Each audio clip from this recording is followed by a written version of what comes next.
Hello बच्चों, आज हम लोग पढ़ेंगे विज्ञान विषय का अध्याय दूसरा सूक्ष्म जीव मित्र एवं शत्रु। विज्ञान का दूसरा हम लोग यह पढ़ेंगे मित्र, सूक्ष्म जीव मित्र एवं शत्रु, यानी कौन कौन से जीव सूक्ष्म जीव मित्र हैं, कौन कौन से सूक्ष्म जीव क्या है शत्रु है, इसके बारे में पढ़ेंगे। इसके पूर्व अध्याय 1 अपलोड कर दिया गया, आप प्ले लिस्ट में जाकर देख सकते हैं। तो चलिए वीडियो को स्टार्ट करते हैं बिना किसी देर किए हुए। चलिए, हम इसे इस प्रकार से नहीं पढ़ेंगे, हम इसे एक शॉर्ट नोट्स के जरिए पढ़ेंगे। चूँकि क्या है, इससे बहुत ही समय लग जाएगा पढ़ने में और आपको समझने में भी थोड़ा लेंदी हो जाएगा। तो चलिए शॉर्ट नोट्स के माध्यम से हम आपको समझाने की कोशिश करते हैं और अंत में आपको सारे प्रश्नों का हल हो जाएगा। तो चलिए देखते हैं। थोड़ा सा आपको नहीं दिख रहा होगा, कष्ट हो इसके लिए हमें खेद है, कोई दिक्कत नहीं है। चलिए देखते हैं, बस इसको कुछ नहीं समझना है। सूक्ष्म जीव के बारे में हम लोग को जानना है, कौन कौन से सूक्ष्म जीव मित्र है एवं शत्रु है।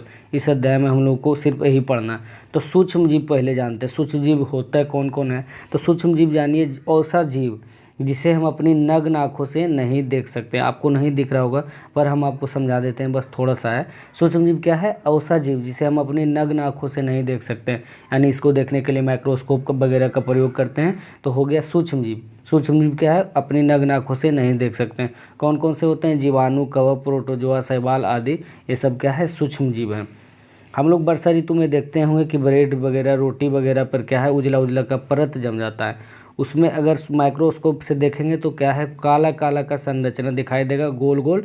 वो क्या है? सूक्ष्म जीव है। तो चलिए आगे देखते हैं। सूक्ष्म जीव के प्रकार। सूक्ष्म जीव के प्रकार कौन कौन से प्रकार हैं? जीवाणु, कवक, प्रोटोजोआ, शैवाल। सूक्ष्म जीव के कितने प्रकार हैं? जीवाणु, कवक, प्रोटोजोआ, शैवाल। चलिए आगे देखते हैं। विषाणु। विषाणु के बारे में थोड़ा सा जान लेते हैं। विषाणु सूक्ष्म होते हैं परंतु सूक्ष्म जीव से भिन्न है। क्या है? विषाणु सूक्ष्म है परंतु सूक्ष्म जीव से भिन्न है।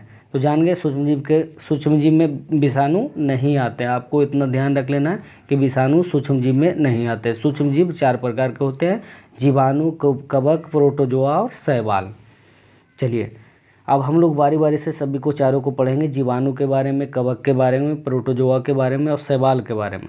जीवाणु के बारे में चलिए हम लोग पढ़ते हैं। पहला है जीवाणु के बारे में हम लोग पढ़ते हैं।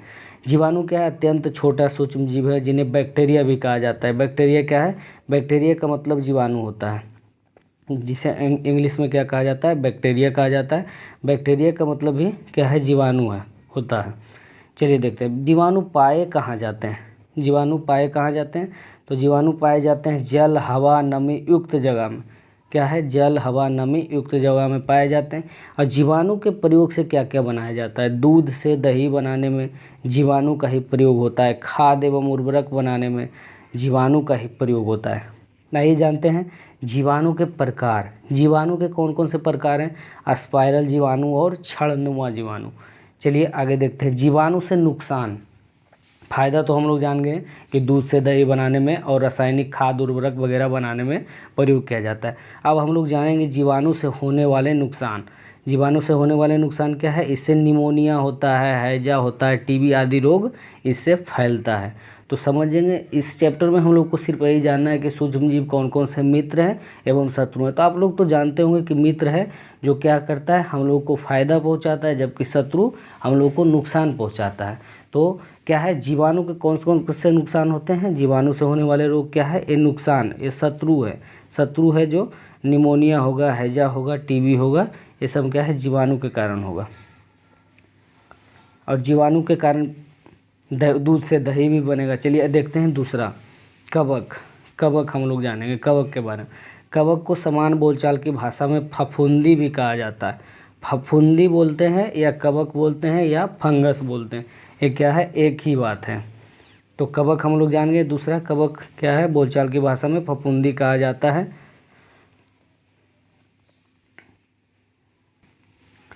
कवक के बारे में हम लोग जान गए। कवक क्या है? चमड़े, भोजन, अचार, ब्रेड आदि पर क्या होता है? उग जाते हैं। बरसात के दिन में आप लोगों को मैंने शुरू में ही जिक्र किया, क्या होता है? उजला उजला सफ़ेद होता है, लेकिन आप उसे देखेंगे गौर से माइक्रोस्कोप में तो आपको काले जैसी गोल गोल संरचना दिखाई देगी। वो क्या है? सूक्ष्म जीव होते हैं। तो उस कवक के बारे में समझ गए। कवक को फफूंदी भी कहा जाता है। कवक क्या होते हैं? एक कोशिक एवं बहुकोशिक भी हो सकते हैं। कवक क्या है? एक कोशिक एवं बहुकोशिक भी हो सकते हैं। इसका उपयोग कवक सड़े गले जीव जंतु को खाकर खनिज में बदल देते हैं। कवक क्या करते हैं, खनिज में बदल देते हैं सड़े गले जीव जंतु खाकर। पेनिसिलियम, स्ट्रेमाइसिन जैसी औषधियों कवक से निर्मित होता है, यानी कवक से दवाई बनाया जाता है, कवक से स्ट्रेमाइसिन जैसी औषधियों का निर्माण होता है। कवक से होने वाले नुकसान, कौन कौन से नुकसान हैं, दाद खाज खुजली लोगों को हो जाता है, ये समझिए क्या है, कवक से होने वाले बीमारियां, दाद खाज खुजली कवक, दाद खाज खुजली कवक से होता है। आइए देखते हैं आगे। प्रकार, कवक के प्रकार हम लोग जानेंगे, कौन कौन से कवक के प्रकार हैं। राइजोपस, ब्रेड मोल्ड जिसे कहा जाता है, पेनिसिलियम, एस्परजिल्स क्या है, कवक के प्रकार हैं। अब आइए प्रोटोजोआ, थर्ड में क्या है हम लोग पढ़ेंगे प्रोटोजोआ। प्रोटोजोआ भी एक प्रकार का सूक्ष्मजीव का ही समूह होता है, यह एक कोशिकीय जीव होता है। अब मलेरिया, पेचिस, निद्रा रोग आदि क्या है, कवक से फैलता है। मलेरिया, पेचिस रोग आदि क्या है, निद्रा रोग आदि क्या है, कवक से फैलता है। अमीबा, पैरामेसियम, इसके दो प्रकार हैं, कवक के दो प्रकार, अमीबा, पैरामेसियम दो प्रकार होते हैं। आगे देखते हैं फोर्थ, शैवाल, ये रुके हुए पानी पर उगते हैं और फिसलन बनाती है, रुके हुए पानी पर उगती है और इसे फिसलन बनाती है, जिसे शैवाल कहते हैं। आप लोग देखते होंगे तालाब के ऊपर क्या है, हरा हरा घास जैसा उग जाता है, या तो आप लोग देखते हैं तालाब के नीचे जो सीढ़ी वगैरह होता है उसमें काई जैसी संरचना होती है, ये क्या है, एक शैवाल होते हैं, ये क्या है, शैवाल होते हैं। ये एक कोशिकीय एवं बहुकोशिकीय समूह होता है, यह नीले रंग का भी होता है। आइए देखते हैं आगे। जैविक खाद के निर्माण में भी सहायक होता है, और क्या होता है, जल को प्रदूषित करता है, चूँकि जल में ये उगते हैं और जल को प्रदूषित करते हैं।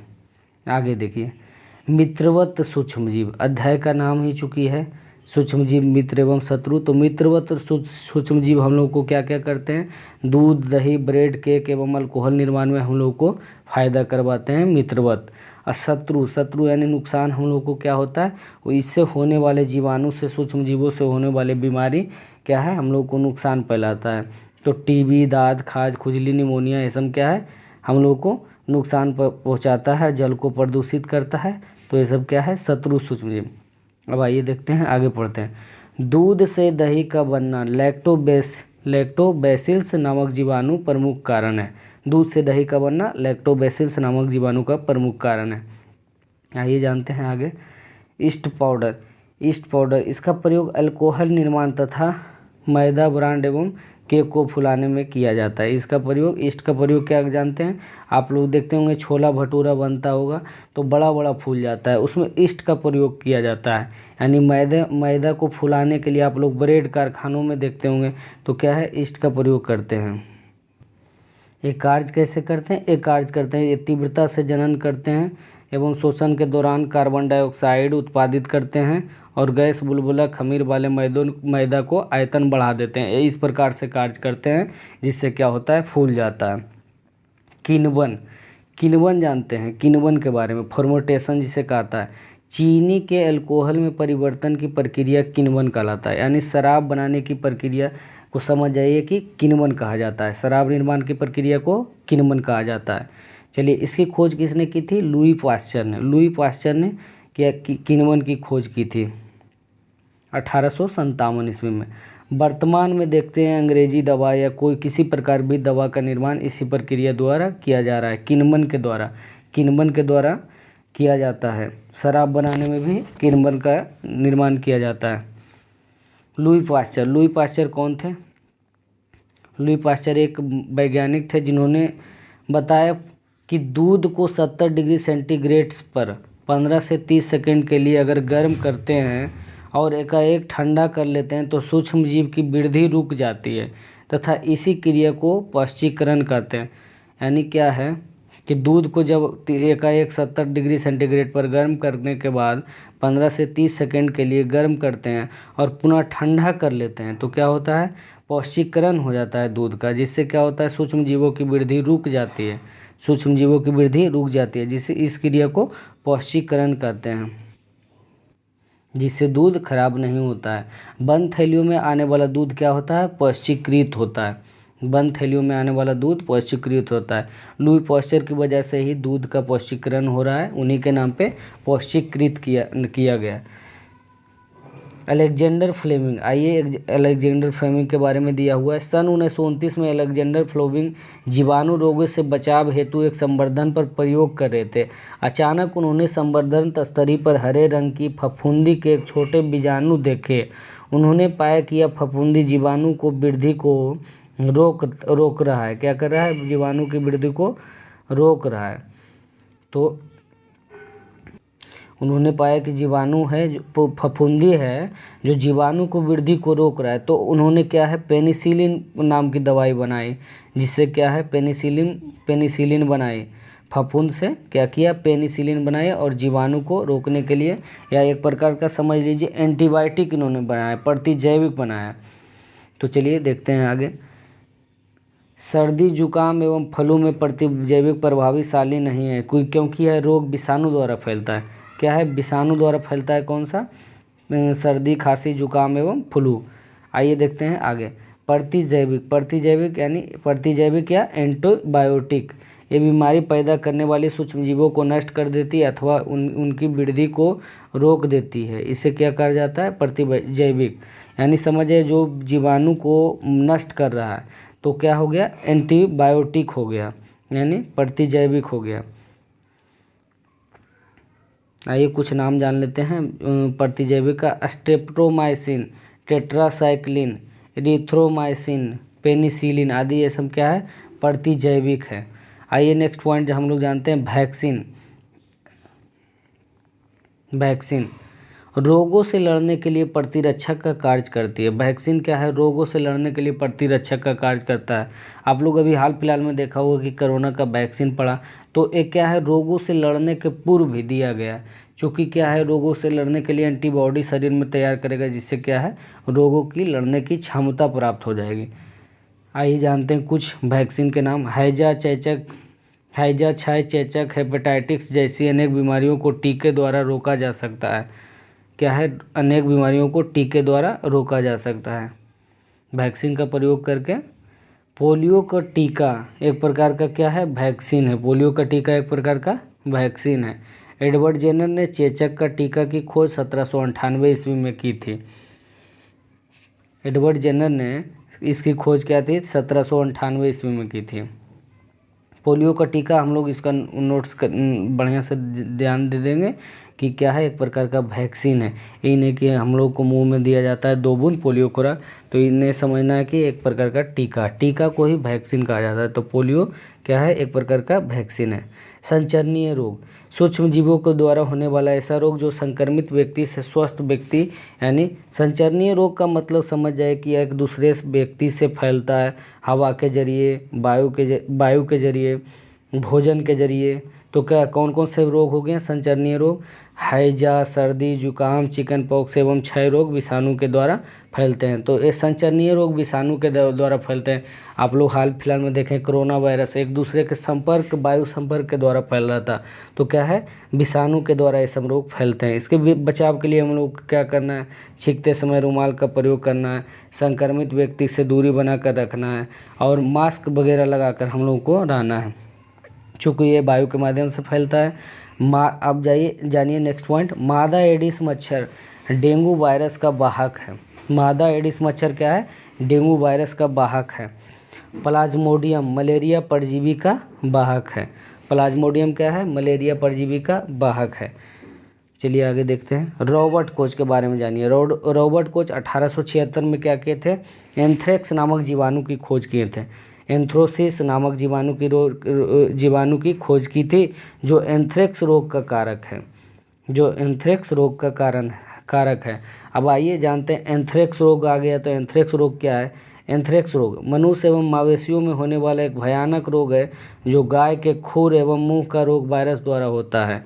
तो क्या है? एंथ्रेक्स रोग गाय एवं मनुष्य में होने वाला है, गाय के खुर में एवं मुंह में फैलता है, जो किसके द्वारा होता है? एंथ्रेसिस जीवाणु के द्वारा होता है।